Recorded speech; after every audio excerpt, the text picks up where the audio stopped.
I'm a believer that this team's going to win the national championships. The rivalries, it's up there on top of the list, man. And if we allow them to devalue it, we lose a lot of what makes college football special. Don't let them do it. Don't let them devalue what it means to you.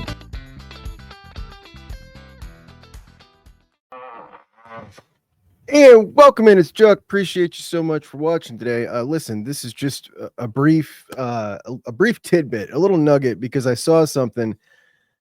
You know, we've talked about the class of 2026 extensively. One of the things I've talked about are a couple of evaluations that I think are really, really good on some of the three-star guys. Now, there are seven three-star kids in this class. That is more than 2025. 2025 had 5. The class of 21, 22, and 23 combined had 5 3-stars. Now you're up to 7. And there are several reasons for this. One, revenue sharing. You want guys who are program guys who are going to stay in the program and develop for, they're going to be on the 3 to 5 year plan before they see the field, and they know it coming in and they're good with it. They're not 4-star guys who are going to compete, lose, and transfer out. So you want the program guys, you want them not eating up a lot of the revenue share money in years 1, 2, 3, and you want them staying a long time to minimize the roster turnover, which you've had a lot. As much as Ohio State has done a great job keeping the guys that they want to keep, there's still been a lot of roster turnover. 20 some guys transfer out 2 years ago, last year, over 10, 30 guys transferring out. And they were guys who, you're not really missing out on a ton, but you'd still like to have more stability and have the opportunity to develop some of those guys. Guys offhand, you can think, obviously Hero Canoe would be the biggest name that left, but Gabe Powers, you're one low on linebackers. You would like to have Gabe Powers still in the room developing. Gabe Powers was a highly rated 4-star recruit, one of the best players in Ohio, got skipped over by somebody younger than him. And when that happens, that's usually the sign that, well, this guy's going to be on his way out. So if you are bringing in guys that are not the number 1 player in Ohio, they're the Gatorade Player of the Year in Ohio, and guys that aren't loaded with a bunch of high-end offers and have a lot of opportunity to make NIL somewhere, and they know coming in where they stand, and they are trusting the program to develop them in 3-5 years, and they're going to be playing by that time. It's just ideal. It's the ideal situation, and that's why I think we're going to see a shift to more of the deep dive developmental guys every year in the class. Now, that's going to bring the average down. We know that. We got to accept that. And in something like a blue chip ratio, which used to be very, very important in Ohio State, used to be tops in the country at, we're going to see that go down as well. But does it matter? Does the blue chip ratio matter when you are intentionally bringing in these guys as 3 to 5 year developmental guys? I would say no. I think it's a pretty inconsequential statistic. In addition to that, let's say James Laurinaitis lands his top 2 targets at linebacker, and they're 2, a 5-star and a 4-star. And then to fill out his room, he goes and lands, brings in 2 3-star developmental guys. Well, did he have a good class? He had a great class. He landed 2 of his top 2 targets, a 5-star and a 4-star. And then he brought in 2 3-stars. Well, he only brought in a 50% blue chip ratio. Well, that's not good. And that's why it's just kind of a silly metric to use these days. When you are intentionally guarding against guys transferring out, you're intentionally bringing in more of these developmental prospects. So that said, in this class of 2026, there are a couple of these evaluations that I just really, really love. I think the Buckeyes did a great job. And I'm not just talking about some of the high-end guys. Obviously, Kari Wilder, we've talked about a ton from the day that the Buckeyes offered him. It was very apparent that this guy was clearly underrated. And I just gushed and gushed about him to the point of sounding silly. And he certainly proved Ohio State right now that he is a borderline 5-star based off of the camp that they put on in Indianapolis, that Rivals camp, that it was a 5-star camp, more than 5 stars go. But the competition was the best of the best in the country. Kari Wilder ate him up. Also the camp that Sam Greer was clearly the best tackle. Sam Greer now firmly at number 14 in the country. That's going to be a 5-star when it closes. He's not going to drop out of there. So when we look at the high end of this class, Obviously, you got the no-brainers, the Chris Henry Jr.'s, the Blaine Bradfords. Then you got Sam Greer, Kari Wilder, who have catapulted up the board.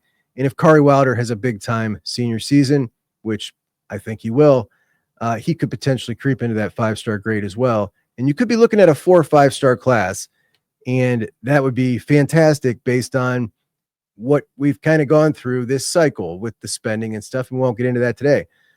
But it's more than just those top tier evaluations that I think they nailed. When we look at Aaron Thomas, who's an offensive lineman out of Arizona, a guy that is 6'6.5", over 300 pounds, and just a really good athlete, just a naturally good athlete who was playing the defensive line and moved over last year to the offensive line and was very raw. And it was clear that he was very raw, has a lot to learn, his pad level, his steps, just a lot to learn. But you can see the athleticism in a great kid as well. They only had 1 year of film on him. So when they evaluate that guy, well, he is a 3-star, the number 500 player in the country. What happens when he's now got a full year behind him and an off season and goes into his senior year? He's stronger. He knows more. He's been working on technique. He's going to be a lot better and I think make a substantial jump. And I don't even think he's going to end up a 3-star in this class. I think he'll be a 4-star. In addition to that, we talk about Brian Hartline all the time because what he does is just so incredible. The standard that he set, he's made the Ohio State wide receiver room the single most premier dominant position group in college football, the Ohio State wide receiver room. It's the number one position group in college football. It has created a lore. Like there's a lore about it that guys just want to be involved with it. And we talk about it previously, he would hand pick his guys. Well, the money situation has changed that a bit. Now he still goes and hand picks his guys, but he's also working with a budget like everybody else.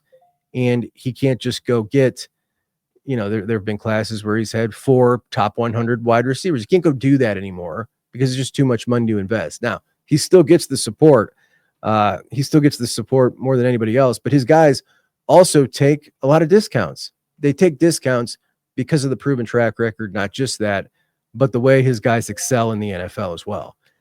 They get paid, they get massive contracts. That said, looking at this class, you've got just a no-brainer, can't miss prospect in Chris Henry Jr. There is no doubt about that. Everybody's known it for years. Obviously, we got the bloodline with his pops. He is incredibly big and getting in and out of cuts at that size and that length. He high points the ball well. His catch radius is just stupid. He's fast. And now we've seen him just put on muscle after muscle, year after year, where he no longer looks like his dad, who was just tall, skinny, ripped, shredded. But Chris is starting to get a broad, bigger look to the point where, it looks like if you wanted to, you could make him the most lethal tight end that college football's ever seen. If you wanted to, he doesn't want to do that. I'm sure he wants to play wide receiver. Almost like, I've heard people talk this offseason about Jeremiah Smith. Is there a potential of him, maybe getting too big, maybe David Bostoning himself out of a fluid wide receiver, just getting way too big? But honestly, it's Chris Henry Jr., I think, that runs that risk, man. You got the mom's Polynesian, so they just get big, and he's going to continue to get broader and thicker. They're going to have to watch his weight, and I think he's gotten taller. I think he's clearly 6'6" now, and he might grow another inch, but going to be interesting to watch him. The bottom line is he's a no-brainer, an absolute no-brainer. Caden Dixon-Wyatt, also out of Mater Dei. Really interesting the way he was rated by the services. You had 247 had him in a top 10 wide receiver in the country all through the cycle.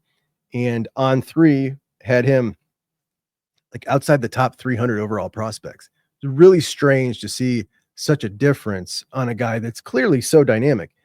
I had expected for the longest time that On 3 would catch up and realize, we made a mistake here, and reevaluate him. Matter of fact, let me check where he's at right now. All right, here's what we're talking about here. Caden Dixon-Wyatt, and he is now his industry ranking about a top 100 kid. That's big time. But when you look at rivals and you look at their wide receiver ranking, he is their 45th wide receiver. Directly below that, 247's number 6 wide receiver. That's the disparity I'm talking about. That's weird. I don't know what they're not seeing at Rivals that has him as the 45th ranked wide receiver. His film is electric. He's got measurables. It makes no sense at all. Nonetheless, he was a big time recruit, obviously, and a big get for the Buckeyes. Then you have Jaden Ricketts, who is a certified burner, track speed. This is the Pataskala, Ohio kid who just at state, Jameer Brown was first in the 100 and he was 4th on the podium. So legit speed. When you look at his film, they don't throw the ball a lot at his high school. So you don't get to see a whole lot of wide receiver play from him, but he's all over the field and it's apparent that he's got football speed to go along with it and moves, and he earned his offer at camp. And I always love that when you get an Ohio kid who camps a couple of days and that second day he does so good that Hartline pulls him aside and says, let's do this, and committed early. Now, will he remain in the class? There's a lot of talk about that because you added as your number 5. Well, not your 5 as in your 5th, but he was your fifth overall wide receiver, but not like if you're ranking him, definitely not number 5, JUCKEYES Guilford out of Indiana, the number 1 player in Indiana. He's long, he's fast, he's dominant on the field, obviously not great competition, but he pops, man. And this is a kid now, top 300 kid in the country, who was literally outside the top 1,000 back in May. Just a huge ascension since he got recognized, and his film's legit. He's got all the tools. Hartline really wanted him, went after him very hard, almost lost him to Ole Miss over money, ends up making the right choice, chooses the Buckeyes, does JUCKEYES Guilford, which brings us to the reason I made this video. I just happened to stumble across this not TikTok, Instagram post today. Now, Brock Boyd out of South Lake Carroll, Texas. We've watched this film here, talked about him plenty. He is 6'1", 180 pounds. And last year at South Lake, I want to say 1,875 yards receiving, 20 touchdowns, led the team to the state championship game where he had 13 receptions, which was a Texas 6A record in the state championship game. And Dave Campbell's, which is the big Texas publication down there since like the 60s, has voted him and his quarterback the number 1 wide receiver quarterback pairing in the state of Texas. Well, production's great. What about traits? Traits really, really matter when you're making the leap from high school, even at high level competition like South Lake, that is top tier division 6A Texas football. And the guy's traits are something. I want to show you this video of him just working out in their indoor facility. They call him Mr. Sneaky Athletic. He just committed to Ohio State, and he had the most receiving yards in all of high school football last season. But he said he doesn't care about individual stats. The only stat that matters is winning a Texas State championship. And the amount of force he can put into the ground is crazy. He's the best route runner in the class of 2026, and that's why Ohio State loves him. His name is Brock Boyd. He's going into his senior year at South Lake Carroll High School. He had 1,900 yards and 19 touchdowns last season, but they lost in the state championship. And he said he's never going to let that happen again. He says they're winning it all this year. He's even been putting in extra work with wide receiver guru Coach David Robinson, who's developed 9 Pro Bowl wide receivers. I'm predicting that South Lake Carroll will win the Texas State Championship. You want to talk about twitched up? That's the definition. Polish, the route running. We've seen his competitiveness in his film.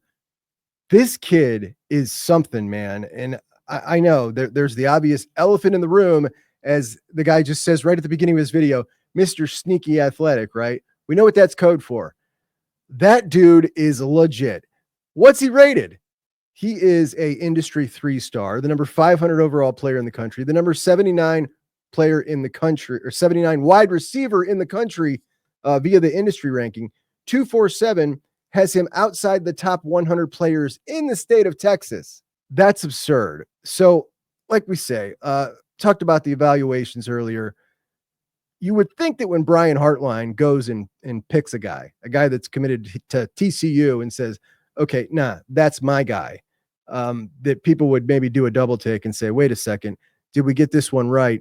And maybe go course correct. Watching that guy, his high school film is crazy to watch, number one. Number two, a legit track guy. He will walk in to Ohio State as one of the fastest guys on the team. We're talking a sub 22-second, 200-meter time, verified. A burner, legit burner.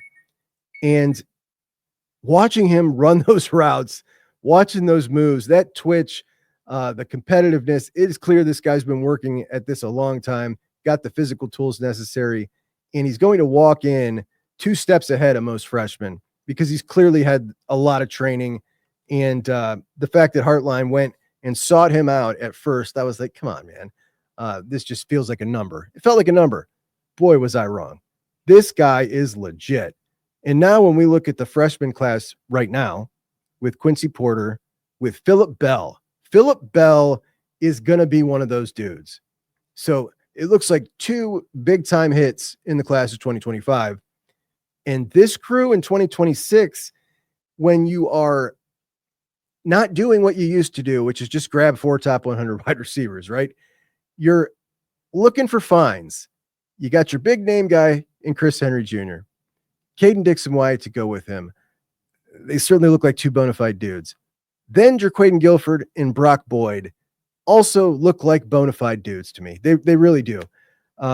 It's Ricketts is the only one who's somewhat of a question mark, but wide receiver just continues, man. Wide receiver continues at Ohio State. The problem is not the problem. I mean, it's a good thing for him. But if Brian Hartline does a good job year 1 as the OC, he's going to get offers, good offers for a head coaching role.